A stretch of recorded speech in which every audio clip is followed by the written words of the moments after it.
नमस्कार, मैं हूं आपके साथ कविता सिंह और आज हम पहुंचे हुए हैं दिल्ली यूएस एम्बेसी में। देखा जाए तो विश्व भर के लोग जो कि यूएस वीजा हासिल करना चाहते हैं, यूएस पहुंचना चाहते हैं, हालांकि उनके लिए अलग अलग कैटेगरीज जो हैं वो भी बनाई गई हैं यूएस एम्बेसी की तरफ से, यूएस गवर्नमेंट की तरफ से, लेकिन उन सभी कैटेगरीज को समझने की फिलहाल जरूरत है। यानी कि अगर मैं खास तौर पर बात करूं स्टूडेंट वीजा की, तो उसके लिए हमारे जो स्टूडेंट्स हैं उनके लिए क्या रिक्वायरमेंट्स हैं, कौन से डॉक्यूमेंट्स जो हैं उनके लिए जरूरी हैं, कैसे वो अप्लाई कर सकते हैं। क्योंकि देखा जाए तो अगर एजेंट के चक्कर में फंसते हैं तो कहीं ना कहीं निराशा जो है उनके हाथ लगती है, और उसमें गलती किसकी है यही आज हम जानेंगे कि आखिर मात कहां खा रहे हैं हमारे स्टूडेंट्स। तो मेरे साथ हैं आज यूएस एम्बेसी के visa officer mister Pawan. Hello sir, how are you? सत श्री अकाल।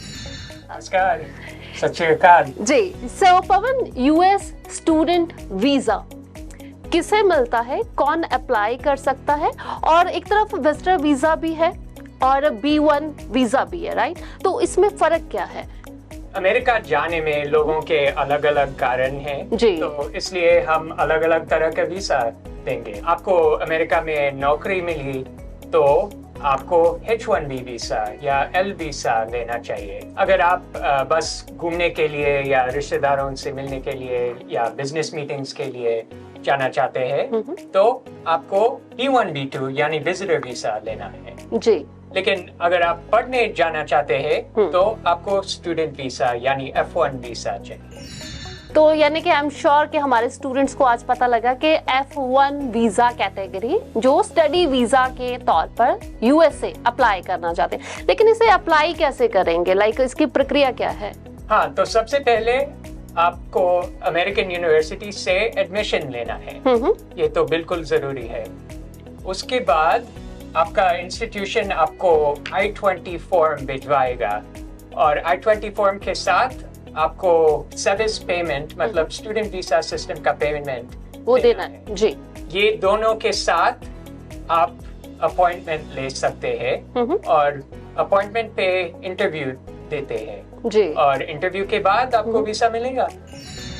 So service fees, I-20 university दा ऑफर लेटर साडे स्टूडेंट्स दे कोल होना चाहिए। जो अमेरिकी छात्र वीजा के लिए आवेदन करते हैं, यहाँ से उन्हें कौन से डॉक्यूमेंट्स चाहिए? हाँ, तो I-20 form, service fee receipt, passport और फोटो होना जरूरी है, उनकी जरूरत है। आमतौर पे हमें और डॉक्यूमेंट्स नहीं चाहिए, हम चाहते हैं कि इंटरव्यू बातचीत की तरह हो जाएगा और इसलिए हमें और डॉक्यूमेंट्स नहीं चाहिए। जी। पवन, जो स्टूडेंट्स ऑनलाइन अप्लाई करते हैं तो उसका क्या है?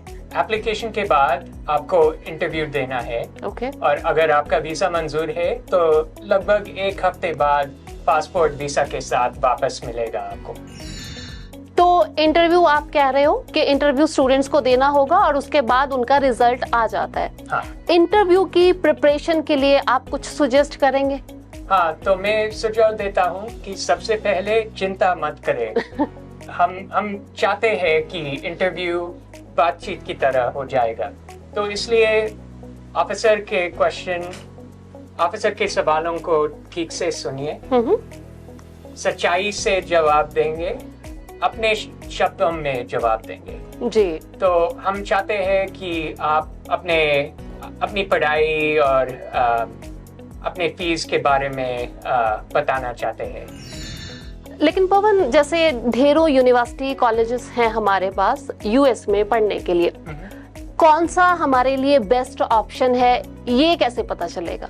अमेरिका में लगभग 4000 मान्यता प्राप्त इंस्टीट्यूशन है। जी। तो कोई फॉर्मूला नहीं एडमिशन लेने के लिए, कोई फॉर्मूला नहीं, कोई स्क्रिप्ट नहीं। मुझे लगता है कि भारत से एक बड़ा फर्क अमेरिकी शिक्षा प्रणाली में ये है कि आपको न सिर्फ पढ़ाई के बारे में बताना चाहिए बल्कि एक्स्ट्रा करिकुलर्स और लीडरशिप और अपना वर्क एक्सपीरियंस। तो जब आप एप्लीकेशन देते हैं तब आप जरूर पढ़ाई के बारे में बताए, लेकिन उसके अलावा इंटर्नशिप्स, एक्स्ट्रा करिकुलर एक्टिविटीज और वर्क हिस्ट्री के बारे में बताइए। जब हमने चूज किया कि मेरे को इस यूनिवर्सिटी में पढ़ना है या इस कॉलेज में मेरे को आगे की पढ़ाई करनी है, तो मैंने उसके लिए अप्लाई किया।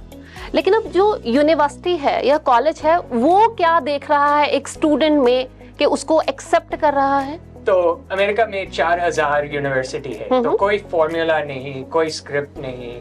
मुझे लगता है कि इंडिया से एक बड़ा फर्क हमारी शिक्षा प्रणाली में है कि ना सिर्फ पढ़ाई के बारे में बताएं एप्लीकेशन में, बल्कि एक्स्ट्रा करिकुलर एक्टिविटीज या लीडरशिप पोटेंशियल या जॉब्स के बारे में बताएं। हम ऑल वेल राउंडेड कैंडिडेट्स चाहते हैं जी हमारे शिक्षा प्रणाली में। तो जब आप एप्लीकेशन कर रहे हैं तब जरूर पढ़ाई के बारे में बताइए, लेकिन उसके अलावा काम के बारे में बताइए, अपने एकेडमिक इंटरेस्ट के बारे में बताइए, उनकी जरूरत है। जी हमारे साथ, जैसे मैंने पहले भी बताया, मिस्टर पवन हमारे साथ हैं। आज के हमारे यूएस वीजा ऑफिसर हैं और हम दिल्ली में बैठे हुए हैं इस समय यूएस एम्बेसी में, जहां हम स्टूडेंट वीजा की आज खास तौर पर बात कर रहे हैं। तो पवन, जब एक स्टूडेंट वीजा हासिल करता है तो वहां पर पहुंचकर पढ़ाई के दौरान काम कर सकता है? तो आमतौर पे पहले साल में काम नहीं कर सकते हैं। मेरा सजेशन ये है कि आप डेजिग्नेटेड स्कूल ऑफिशियल से बात कर सकते हैं। ग्रेजुएशन के बाद आप ओपीटी पे यानी ऑप्शनल प्रैक्टिकल ट्रेनिंग पे काम कर सकते हैं और 1 साल के लिए आप यूएस में काम कर सकते हैं। और कुछ स्टूडेंट्स जो स्टेम प्रोग्राम्स में हैं जी, वो 3 साल के लिए काम कर सकते हैं। जैसे कि आज हमारे वीजा ऑफिसर ने बताया कि 3 साल के लिए काम कर सकते हैं, लेकिन वही स्टूडेंट जो स्टेम प्रोग्राम्स में जाएंगे। अगर मैं ईयरली औसतन बात करूं, हर साल कितनी एप्लीकेशंस लॉन्च होती हैं, अप्लाई करते हैं? हाँ। और आप कैसे उसे हैंडल करते हो फिर? अमेरिकी सरकार के लिए स्टूडेंट वीसाज एक महत्वपूर्ण प्रायोरिटी है। तो 2023 में हमने 1.5 लाख स्टूडेंट वीसा मंजूर किए जी, और अभी अमेरिका में तकरीबन 2.5 लाख इंडियन छात्र अभी पढ़ रहे हैं। तो हम चाहते हैं कि किसी भी एप्लीकेंट को सेमेस्टर से पहले अपॉइंटमेंट मिल सकता है जी। तो इसलिए गर्मी में आने वाले 3 महीनों में हजारों के स्लॉट्स स्टूडेंट्स के लिए आरक्षित है। पवन, इंटरव्यू के लिए बहुत लंबा समय लग रहा है, अपॉइंटमेंट्स नहीं मिल रही हैं, स्टूडेंट्स को प्रॉब्लम्स आ रही हैं अपॉइंटमेंट्स लेने में, उसके लिए आप लोग क्या कर रहे हो? तो हम मेहनत कर रहे हैं स्टूडेंट वीसा वेट टाइम कम करने के लिए। आमतौर पे सैटरडे को छुट्टी मिलती है और कुछ सैटरडेज को काम कर रहे हैं वीसा प्रोसेस करने के लिए। मैं बताना चाहता हूँ कि 2023 में हमने 14 लाख एप्लीकेशंस प्रोसेस किए। ये तो हमारी रिकॉर्ड संख्या है। और उसके अलावा मुझे लगता है कि इस साल में B1, B2 कैटेगरी के अलावा, विजिटर वीसा कैटेगरी के अलावा कोई वेट टाइम नहीं है। और एक और चीज मैं बताऊं जी, मेरे विचार में ये सबसे अच्छा सोर्स स्टूडेंट वीसाज के बारे में एजुकेशन यूएसए है। तो एजुकेशन यूएसए क्या है? एजुकेशन यूएसए एक सरकारी एजेंसी, यूएस गवर्नमेंट एजेंसी, जिसमें कुछ एक्सपर्ट्स यूएस यूनिवर्सिटी सिस्टम के एक्सपर्ट्स है। उनके 6 सेंटर्स दिल्ली, मुंबई, चेन्नई, कोलकाता और 2 हैदराबाद में है। और उसके अलावा उनके पास एक एप्लीकेशन, एक मोबाइल एप्लीकेशन जिसका नाम एजुकेशन यूएसए इंडिया, आप डाउनलोड कर सकते हैं और इस पे कुछ सही जानकारी मिल सकती है। तो ये थे आज हमारे साथ मिस्टर पवन, यूएस एम्बेसी में वीजा ऑफिसर हैं। बहुत बहुत शुक्रिया पवन, इतनी जानकारी आज आपने हमें दी, उसके लिए बहुत बहुत शुक्रिया। Thank you. So I am sure अब हमारे स्टूडेंट्स को भी पता लग गया है कि एक तो आपने ऐप जो है इनकी डाउनलोड करनी है ज्यादा इंफॉर्मेशन लेने के लिए, और इसके साथ ही इनकी वेबसाइट है जहां पर आप विजिट भी कर सकते हैं।